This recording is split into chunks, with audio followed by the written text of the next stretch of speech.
In today's class, we are going to discuss on the pipe apparatus and what are the different types of it.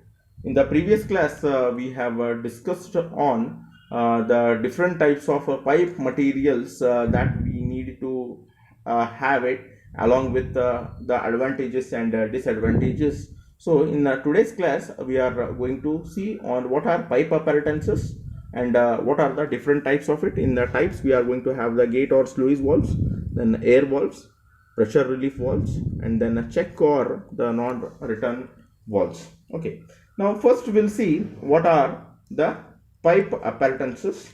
Okay, or what are the different types of pipe apparatuses that we are going to use, what are the importance of it.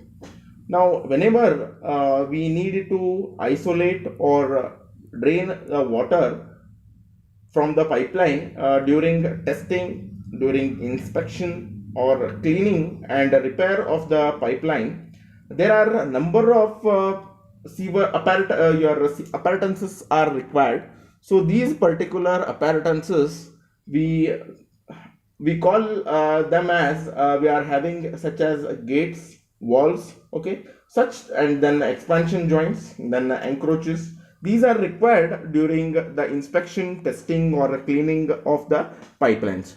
For these particular processes, we need some valves. Okay, so we call them as the pipe apparatuses. Okay, first among them is the gate or the sluice valve. We will study regarding the gate or the sluice valve. These gate or sluice valves are used to regulate the flow of water throughout the pipe. Okay, they are very similar to the valves which are used in a dam, but these will be not so large that we are going to use in the dams. Okay, it is used in bringing the water from the source in to city, and it is located at the specific interval from the source to the city depending upon the ground conditions and the pipeline. In order to divide the pipeline into the different section, we will be having these gate or sluice valves. Okay, now the gate valves, it is placed to the points of lower pressure, and they can be of cheaper and less stronger materials, and also they can be operated easily with the less force, and they are normally, it is going to be placed at a low pressure, so that it has to become cheap, and it has to become it can be operated with the lower pressure. Okay, now for economy, in larger diameter pipes, the walls of smaller diameter than the pipe are generally it is going to be used. Okay, and however there will be the saving in the walls cost must be balanced, okay, at the increased head loss through the valve, which is going to help in the reduction of size with the higher velocity. And the next is the most commonly used type of gate or sluice valve that we are it is made up of, normally it is made in the form of the cast iron or brass or bronze or the stainless steel. Okay, the ends of the valves are properly, it is going to be jointed on the pipe length by a standard joints. Okay, then in the simplest form, the valves consist of the wedge shaped circular disc. Okay, we will see regarding the sluice valve, one more diagram is there. This is regarding the gate valve, and one more diagram is there for the sluice valve. We are going to see it now. These sluice valve, wherever we use it in order to have the entry and exit of water, or to regulate the entry of water into the pipeline. It is usually it is have the wedge shaped circular disc is there in this particular pipeline. So whenever we need the water to enter inside the pipe, what we are going to do is we are going to rotate this particular spindle on upside. Okay, and when we want to restrict the entry of water, we rotate this particular spindle downside. So basically where we are going to use is we are going to use in whenever we want the water from the source of water to the city where we want to distribute the water at a specific interval, we are going to use this both the gate and the sluice valves with having the specific intervals at depending upon the ground condition. This is regarding your gate and the sluice valve.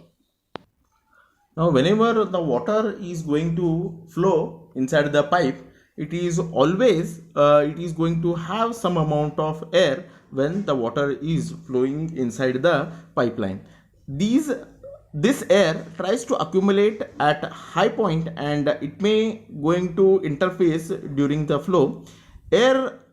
These particular air release valve are provided at the summits along the water pipeline, and it is going to help in help regarding the exit for the accumulated air. So in order to release the accumulated air inside the your pipelines, we will be providing these the air valves. Okay, air valves are also required to discharge the air when a main is being filled and to admit the air when it is emptied inside the pipe. The admission of air on emptying the main is great importance on large mains, okay, which may flatten if the pressure falls below that of the atmosphere. That is the reason why we will be providing this particular air valve. Okay, the air valve is normally it is made up of the cast iron, which is going to have the lever and the poppet valve. Okay, it is going to have the lever here. Okay, it is going to have the lever whenever there is an we require the entry whenever there is a more amount of air pressure is there, so this particular valve will be opened and the pressure is going to be relieved from that pipeline.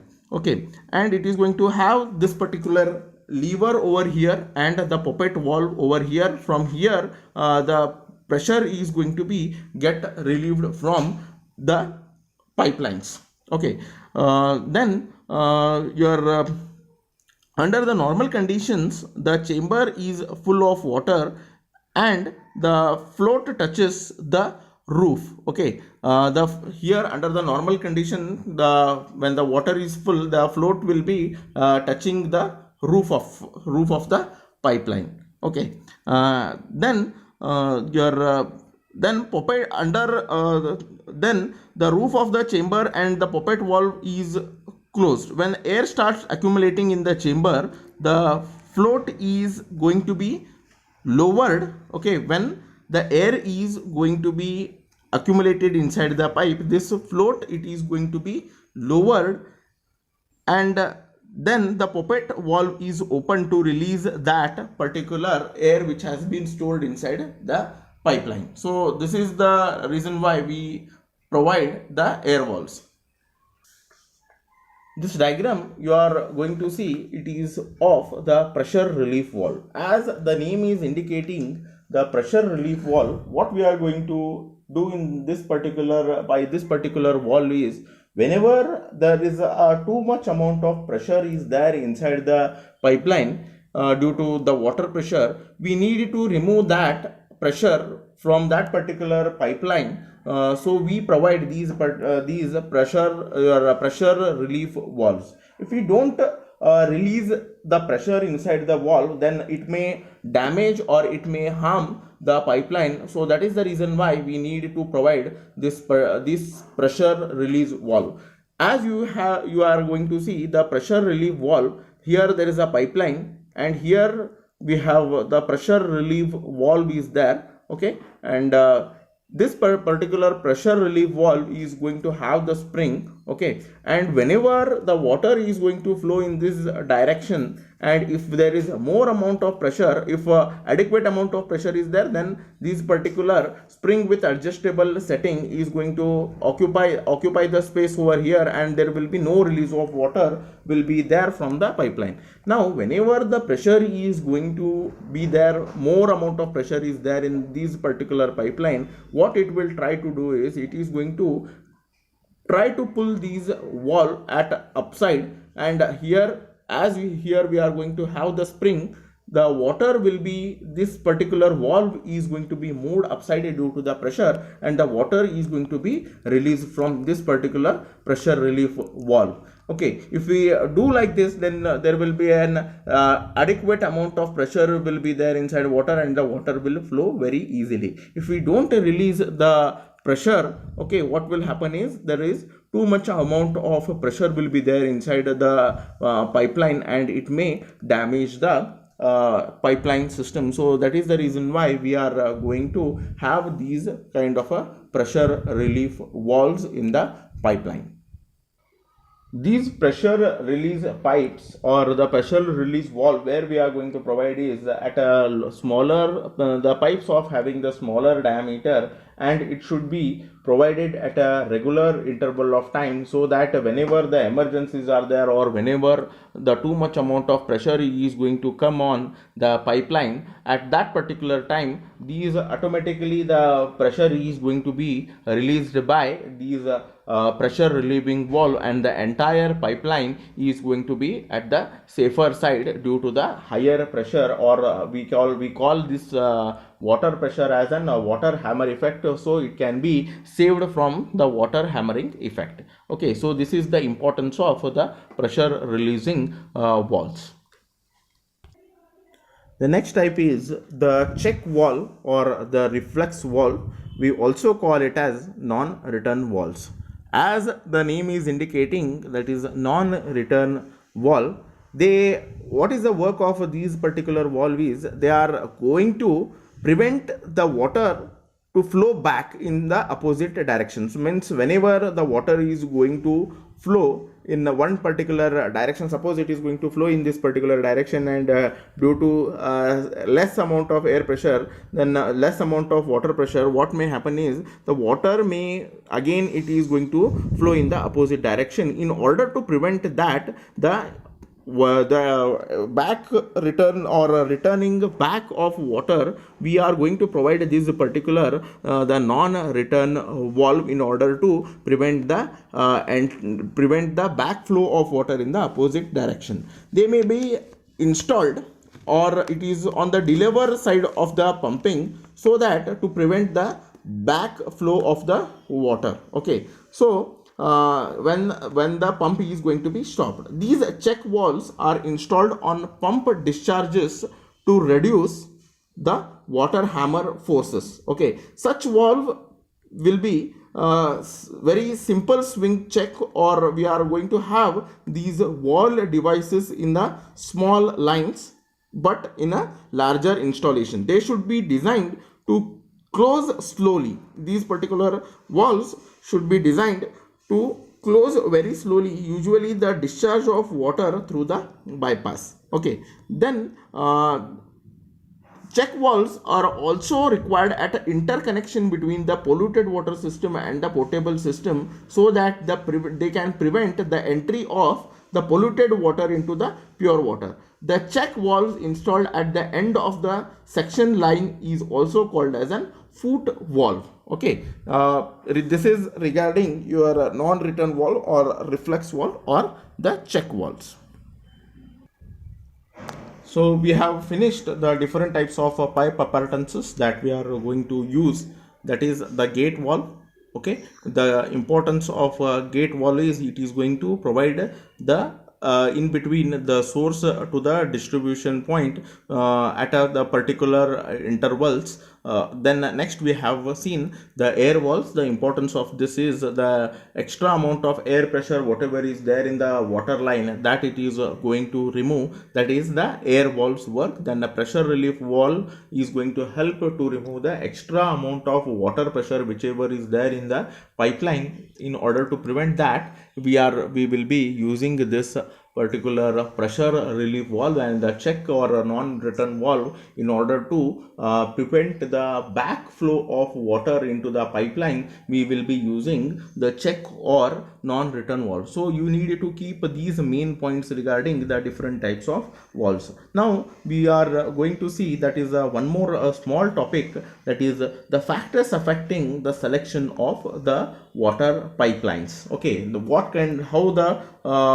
which are the different factors which is going to affect in the selection of the pipeline. So first thing, when we need to use any kind of a material, when we are going to purchase it, we first see how much durable it is. So that is the first case when we purchase any kind of a material, we think regarding that. So your water pipes should be durable, because these if the water pipelines is going to be get repaired or get damaged within 1 year or 5 years or 10 years, what will happen is we will be usually spending too much amount. So that is the reason why the pipelines whatever we are going to lay down, it should be durable, and it should take a sufficient amount of compression and then tensile forces that are going to be developed on one particular area, or on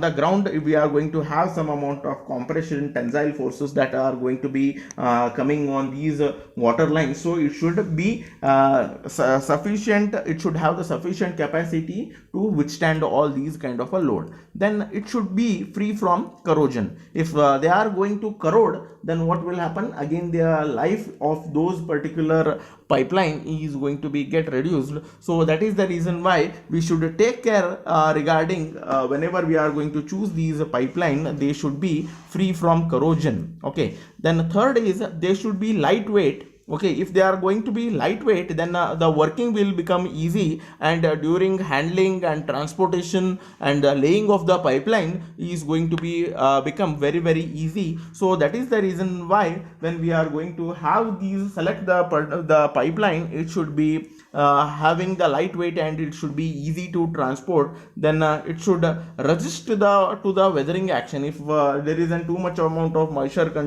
it should resist the different types of, say we are going to have the higher temperature. At that time it should not have the too much amount of expansion, and we are going to have very low temperature. So at that time it should not contract too much. So these are the conditions we need to see when we are going to see the pipeline sections. And then we will be whenever we choose the pipeline, it should be very cheap. Okay, it should be cheaper during operation, maintenance, and then laying, so that their entire work can be done at a very small amount. And if any breakages or if any leakages are, then if we want to replace it, it should not be too much costly. So that is the reason why we whenever we have the pipeline, we should consider all these criteria. That is, it should be durable, that is, it should take sufficient amount of tensile and compression force, then it should be free from corrosion, it should be lightweight and easy to transport, resist to weather action, it should have the resistance to the weathering action, and it should be cheap. Okay, so this is what today we have studied in today's class. We have studied regarding the different types of the pipe apparatuses, that is gate valves, air valves, pressure valve, and then pressure release valve, and then non-return valve or your check valves. Then next is we have studied the factors affecting the selection of a pipe, that is durable, free from corrosion, lightweight, easy to transport, resistance to wear, weathering action, and then it should be cheap. So this is what we have studied in today's class. Thank you. In tomorrow's class, we will be studying regarding the different types of pumps that we will be using in order to take the water from the lower elevation to the higher elevation. So we are going to see regarding the different types of pumps with their working principle. This is what we are going to study in tomorrow's class.